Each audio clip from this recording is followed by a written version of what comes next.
Hi everyone, hope you're doing well, being safe and being kind. Thank you so much for joining me for this video and welcome to Tarot by the Pines. I am your unluckiest host for this channel, but I'm really lucky, Jason. So if you're seeing it on this day, happy Friday the 13th. I figured I would do a really punny way of doing this hashtag since it has 13 prompts. I have the Friday 13th franchise tribute in the back, so that way you're not always looking at me, you can watch that. Hopefully there's nothing too graphic or anything like that, but we'll see. It is Friday the 13th. I love the number 13, to be honest. I was born on the 13th, and the fact that my name is Jason and there's a whole Friday 13th franchise with a killer named Jason in it, it's just really punny, and I thought it was just really interesting to have all of this together in this video, even though it's not really related.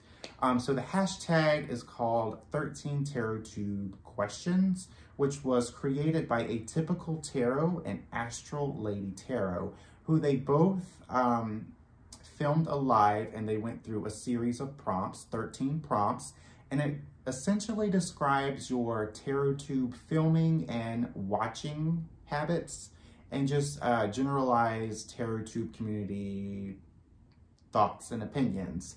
So it was really interesting to see a lot of responses to these different types of questions. So I've been really getting a kick out of watching others. So I figured I would jump in and join everyone else's thoughts and opinions. So let's go ahead and get started. The first question is, what are your favorite videos to watch? As of right now, my favorite videos to watch is deep dives of tarot decks that I already own. Again, decks I've already owned. I think it's really fun to go along with the content creator and just go through each of the cards and see what they're seeing or what they're picking out that I didn't initially see. And just really kind of bond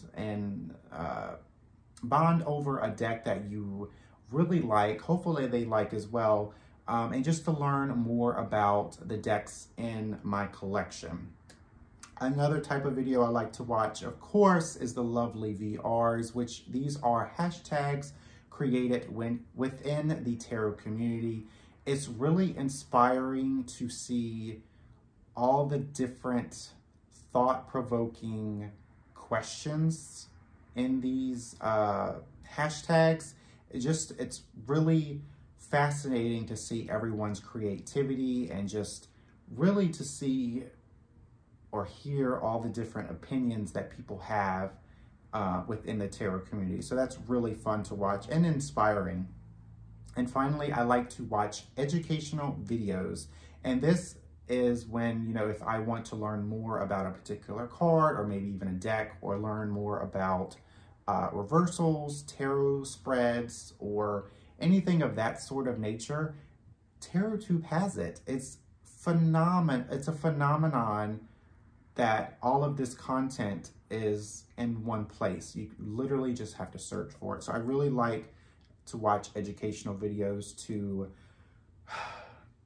put all of the nuggets that I'm catching and put it in my bank of wisdom. The next prompt is, what are your favorite videos to film? Of course, I'm going to say the VRs. Again, they are very thought-provoking prompts that I like to answer, and it just really makes me think, because thinking is not in my vocabulary. It just really brings out the passion that I have for tarot ever since I started in it. And it's just really fun to give my thoughts and opinions and apply it to a question or a series of questions. And it just makes really good, not only good tarottube content, but it makes me, you know, want to go back and rewatch those videos of mine. So normally I don't rewatch my videos, but VRs are really fun to rewatch that I've done. And of course, I like to film educational videos. I don't do a lot, but I have done quite a few in the past, like tarot books, and talk about guidebooks and spreads and stuff like that, and really go into the meanings of the card and not necessarily a specific tarot deck. Yeah. The third prompt is, what are your least favorite videos to film? Okay, so when I originally started in this tarottube community back in April 2020, I got distracted by a kill there, sorry. I enjoy doing, like, showing off my collection and just showing, doing deck reviews and stuff like that. Now that's become my least favorite type of video to film, because I have my own love-hate relationship with collection videos. I do enjoy watching other people show off their collection, but ever since my my burnout with tarot and realizing that I was a victim to deck consumerism, where I would see a deck that I don't already have and just see a walkthrough and like, I've got to have it. It's pretty. I've learned that, of course, not everything that is pretty is going to stay pretty, if you get my drift. I found out that a lot of the decks that I would see in collection videos that I want, I don't necessarily use often or any at all. So that makes deck collection videos a love-hate with me. Another least favorite videos to watch are live readings. And what I mean live readings is I have participated in lives, but this is referring to live readings where the person is giving generalized tarot reading, or they're giving readings in general. If I'm not part of the reading, or I don't anticipate myself participating or, you know, wanting a reading, I don't generally watch it, because it's not something I'm going to participate in. So therefore, why would I watch someone else get a reading when I'm not in line to get a reading? And my least favorite videos to watch, if it's a really long video. Granted, long videos can be beneficial because you're getting a lot of educational content or what have you, but if it has to be on a really great specific topic for me to really enjoy. So if it's a long video about rambling, yeah, kind of like this, folks, too long of a video.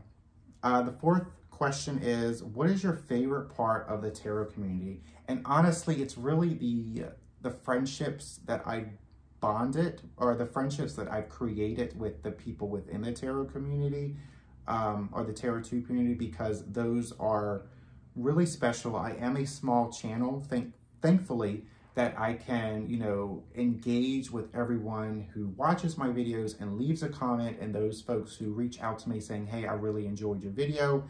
I have that perk of being able to connect with everyone that watches my stuff. So I really enjoy even those big or small friendships that I've created, or connections. I really cherish that. I really enjoy those type of connections. So I think that is the favorite part of the tarot community, is that you can build those connections and they could last a lifetime. So I really like that.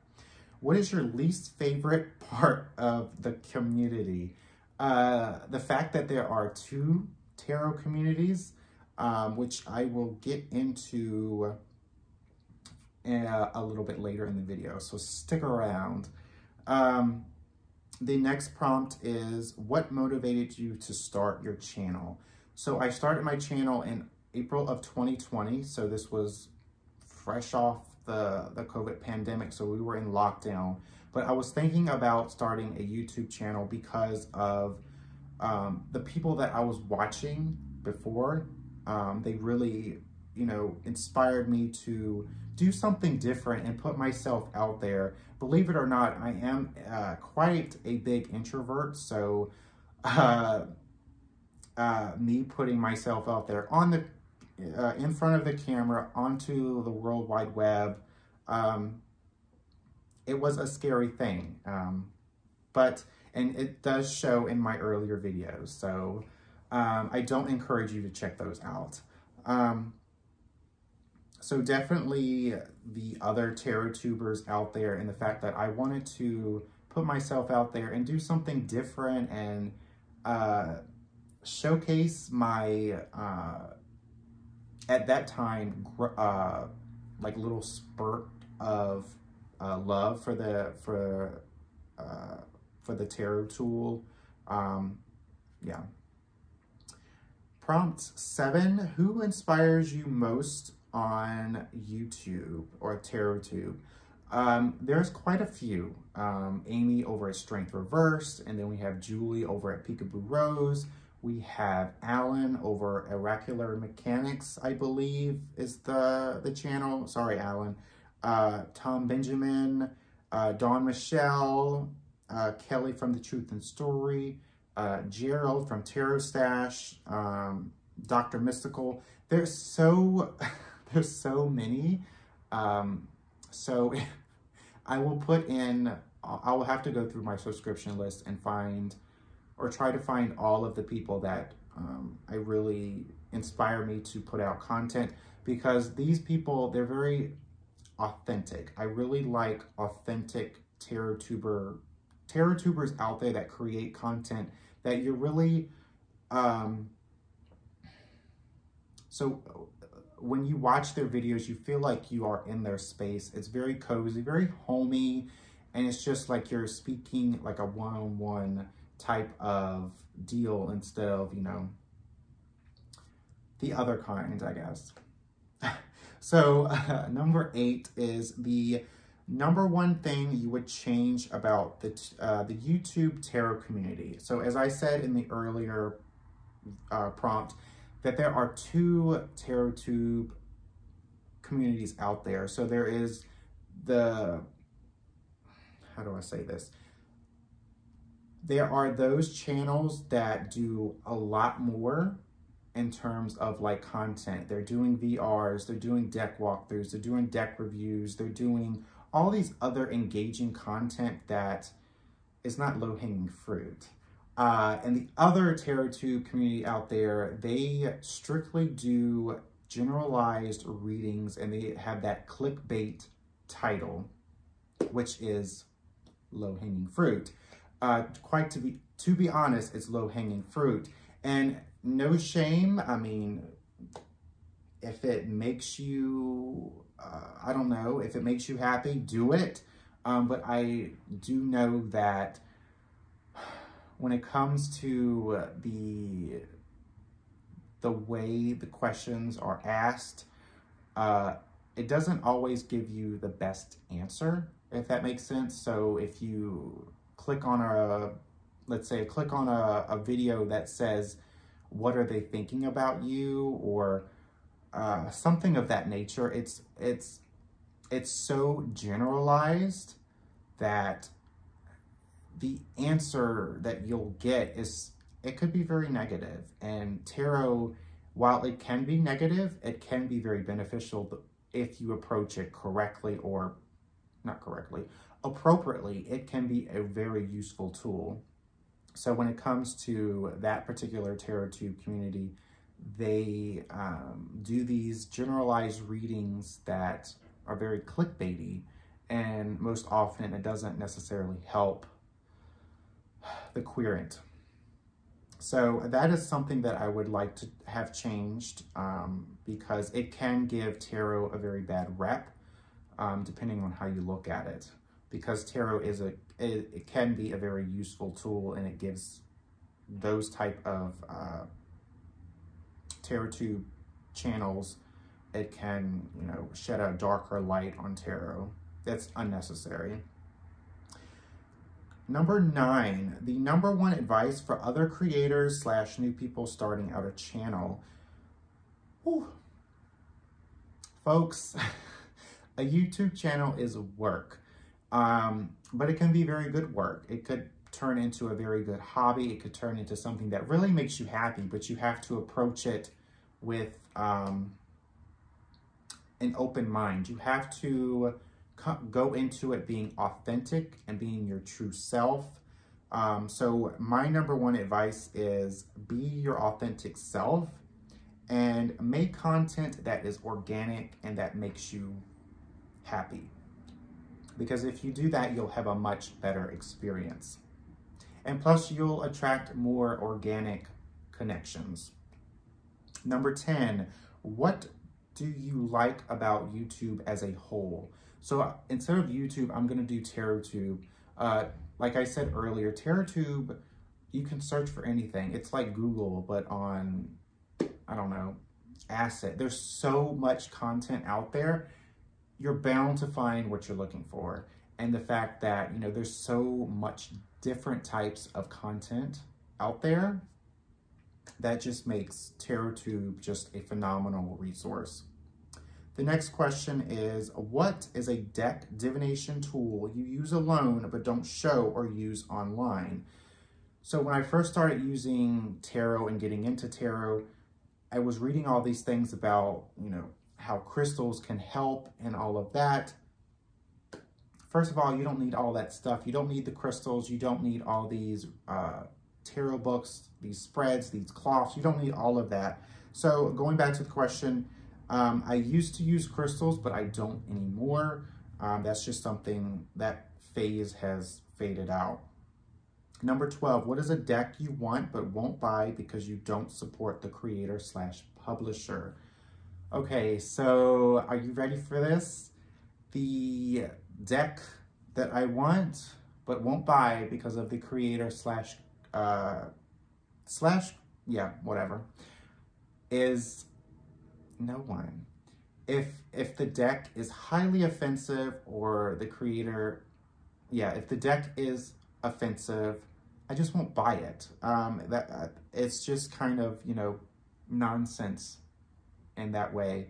I haven't experienced this personally, but I have experienced this with others in the tarottube community, where they wouldn't buy a deck because either it was very horrendously racist, or there was something else wrong, or if the creator was just really a nasty person. So I haven't experienced that personally, thank goodness. The last question is, what has been your most memorable experience being a part of the tarottube? And cliche as it sounds, honestly, I will never forget the friendships, whether they're big or small. I will never forget those connections, and it's the most memorable part aside from creating tarottube content. So as you can see here, I managed to do it. The Friday the 13th franchise tribute has been complete, and I have finished all 13 prompts, so I think that's a good ending to me.